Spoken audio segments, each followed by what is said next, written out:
If you're looking to build your first FPV drone, or you're even looking to build another one, this is just the frame for you. It's the Origin V1 by Rotorlab, and we're going to be building it out in this video today. If you guys are interested, all of the links for this frame will be in the description below. And if you're on Instagram, make sure you follow, hit the like button, and go watch this video on YouTube.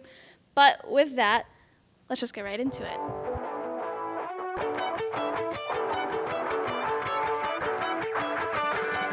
So go ahead and dig my grave, break me to pieces. I can't change, hate that I need it. So this is the frame. I have to take everything out of the packaging and then we will get right into building.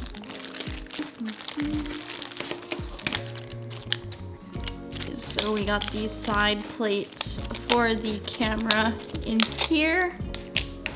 We have the piece that holds the arms together, I believe. Top plate.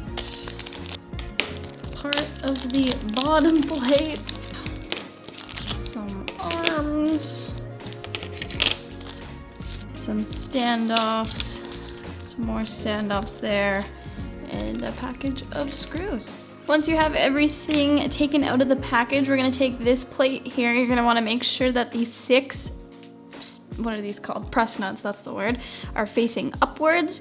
And then you're gonna take this piece here, you're gonna place it underneath it and use the 30mm screws to screw it in. And you're gonna do that on the outside. I'll be back when I screw these all in. Okay, so once you have that screwed in, it's gonna look like this. You're gonna wanna take the plate that looks like this, and then it should basically just sit on top of those screws. You can kind of see they're nicely cut out to fit that. And then you're gonna wanna screw into these holes here and here with the 12mm M312 screws. So that's what we're gonna do now. Like this. I haven't screwed it all the way down because I need to slide the arms in there. So basically like this, the arms should slide into their guides as so. I will slide them in there once I figure out which orientation they are, but I'm pretty sure it's supposed to be somewhat like this, and then you just slide them onto that cross piece that you've seen and then just screw them in this corner here. But I'm gonna go ahead and wedge these in there and screw them in. I will say that these are fairly snug, so you're probably gonna have to give it a good push to get it in there. And I don't know if that was just me doing it wrong or if it's just like super tight, but yeah, they're in there and they're in there good. But it's looking pretty fire now and we're well on our way to finishing the frame.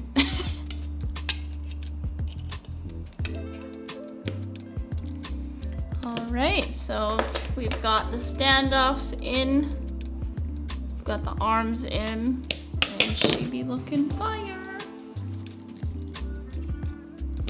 There's that, so everything should be the same size and flat at the top. So when you put the top plate on, you got no weird action going and it's all like flat straight across. So we're doing pretty good.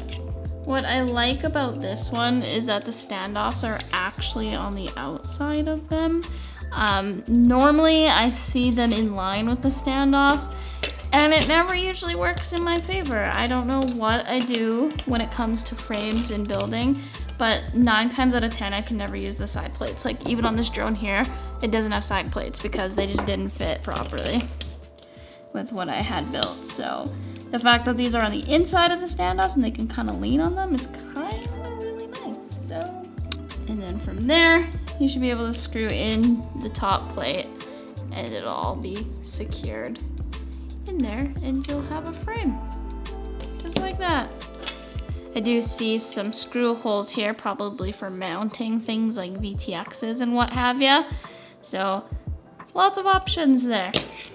This frame is giving me Source One vibes, which is kind of cool because when I was using the Source One, it was my favorite frame at the time. So this right here looks like you could put an antenna through it. if that's kind of what I'm seeing right here, that's actually really cool.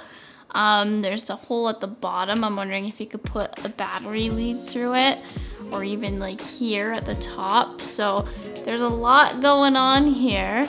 And then obviously I use grip, so I would grip it there, and then you have the battery strap side thingy jiggers. So look at that, we have a frame.